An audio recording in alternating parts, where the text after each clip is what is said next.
Добрый вечер, дорогие друзья. Вновь в эфире «Арена событий», программа для тех, кто хочет знать события в лицо. С вами Владимир Сенюшкин. В 20 веке большое распространение получили теории, обосновывающие значение науки и техники в развитии общества. Они в той или иной мере отражают реальные тенденции и социальную роль научно-технического прогресса в современном мире.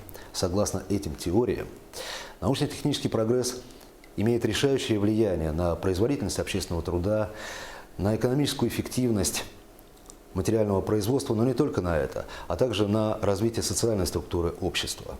Станет ли территория опережающего развития индустриальный парк Кангаласы тем местом, где царит технократия, где исповедуется культ технологий и предпринимательства? Об этом наш сегодняшний выпуск.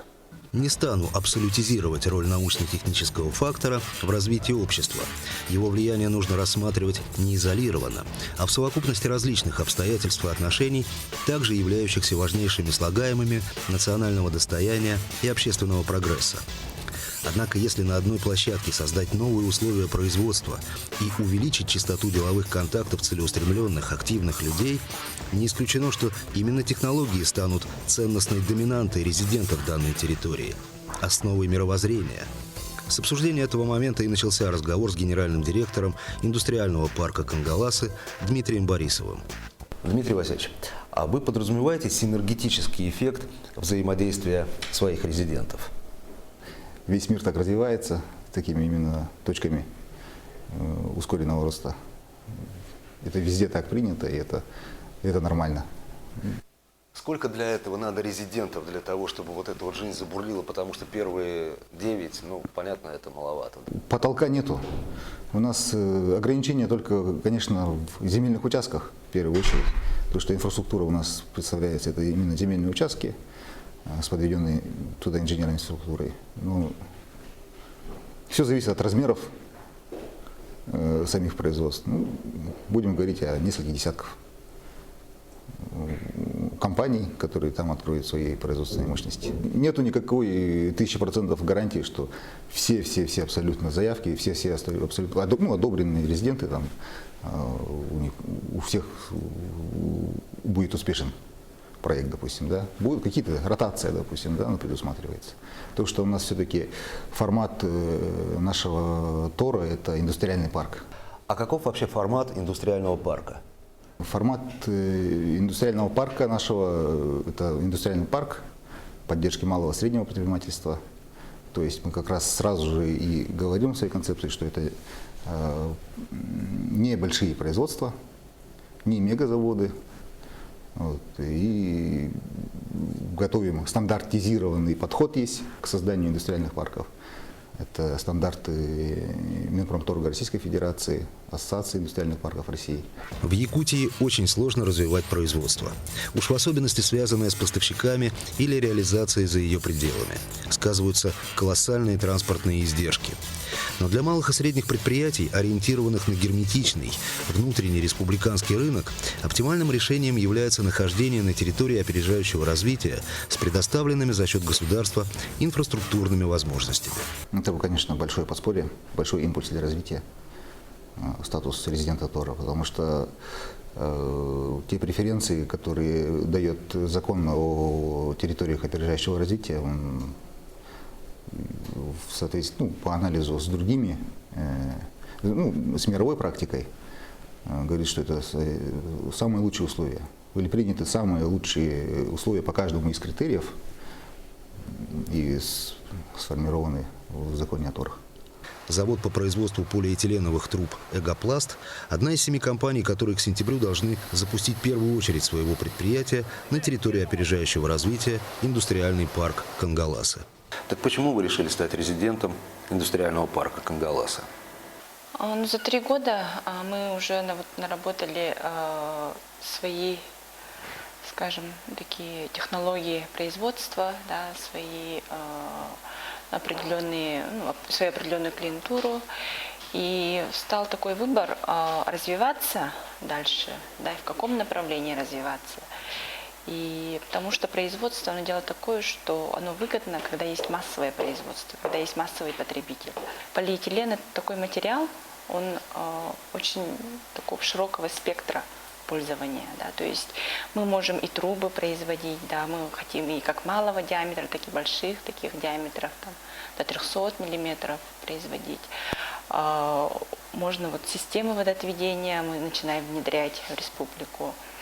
Мы начинаем какие-то вот новые технологии разрабатывать, да, для того, чтобы полиэтилен именно из материала производить что-то новое, вносить легкость вообще в жизнь. То есть для вас, получается, все равно это выгодно?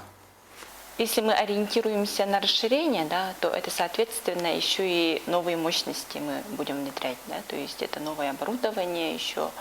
И, конечно же, перенос оборудования вообще из которое уже работающего оборудования, это, конечно же, во-первых, временных затрат требует, а во-вторых, определенных денежных и технологических затрат. Но мы как-то смотрим с оптимизмом на то, что вот эти вот затраты нам окупятся вот новыми объемами производства. Мы хотим, чтобы вот это вот потребности нашей республики, чтобы они покрывались вот нашим заводом, чтобы люди не возили воздух, чтобы транспортировка вот материалов она была минимальна по срокам и по транспортным издержкам. Компания все вот эти вот траты предстоящие берет на себя, или вы нашли какого-то стороннего инвестора?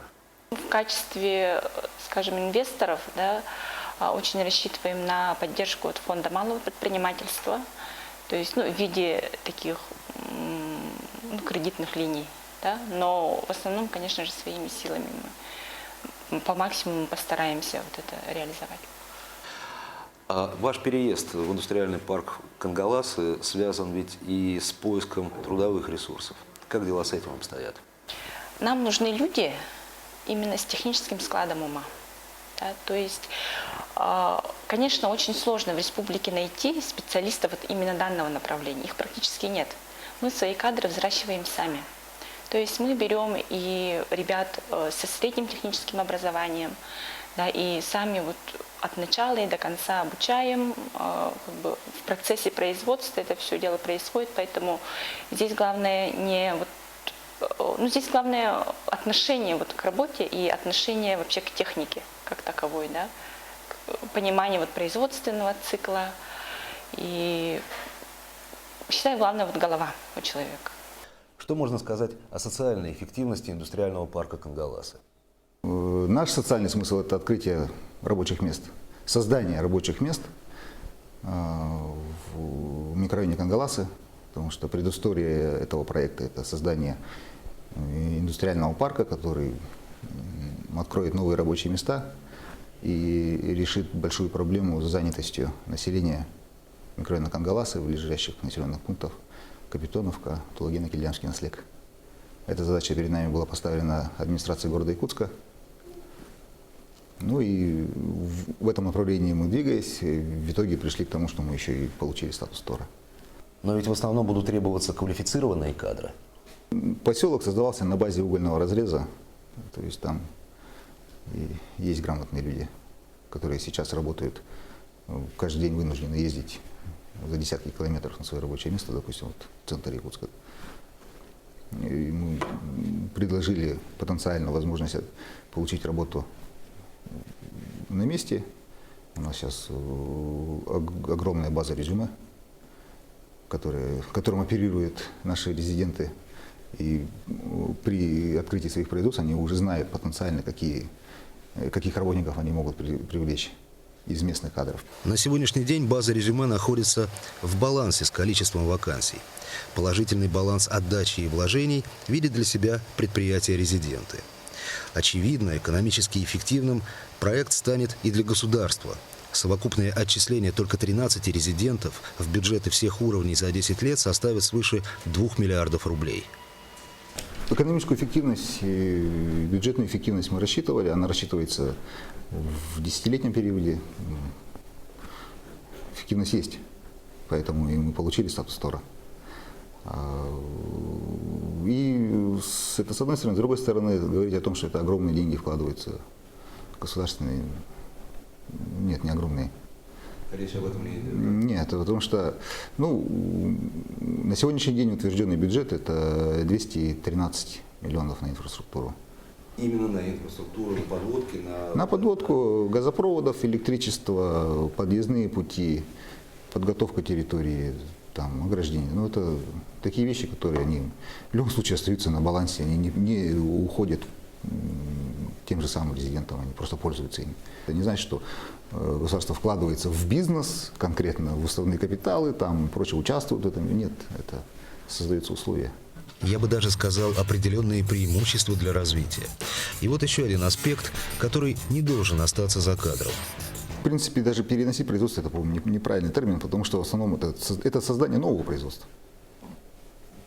Как такового переноса, допустим, там в основном резиденты технопарка, они созданы внутри технопарка, они стартапы, бывшие, так уже скажем. Сейчас в этом году они уже будут выпускниками, и они в любом случае должны были где-то найти собственную площадку. Это мы не делаем так, что, допустим, какой-то действующий завод, который работал 15 лет, приносил прибыль и вдруг уходит на территорию ТОРа, где он получает льготы после этого. Нет, у нас политика такая, что мы создаем новые производства. В создании новых производств участвуют несколько сторон. Российская Федерация, республика, муниципальное образование, резиденты. Поэтому очень важна координация деятельности. То, на что обратил внимание во время своего визита в индустриальный парк Кангаласы заместитель председателя правительства Российской Федерации, полномочный представитель президента России в Дальневосточном федеральном округе Юрий Трутнев. Надо, чтобы все взаимодействовало правильно. Тут нет ситуации сваливать друг на друга работу. Тут надо всем объединиться и работать на единый результат. Если мы постоянно будем сюда приезжать, помогать, подключаться, но вы даже сразу настроены быть на то, что все будет успешно только когда будете работать вместе. Ладно, успехов. Вот вы знаете, во влажных тропических лесах живет 2/3 всех видов животных и растений планеты, а также 80% всех насекомых. Таков благоприятный климат. Вот будет ли благоприятным инвестиционный климат территории опережающего развития индустриальный парк Кангаласы для своих резидентов, предпринимателей? И будет ли соответствующая отдача от резидентов и предпринимателей? Во всяком случае, я очень на это рассчитываю. Это была «Арена событий», программа для тех, кто хочет знать события в лицо. Всего вам доброго. До свидания.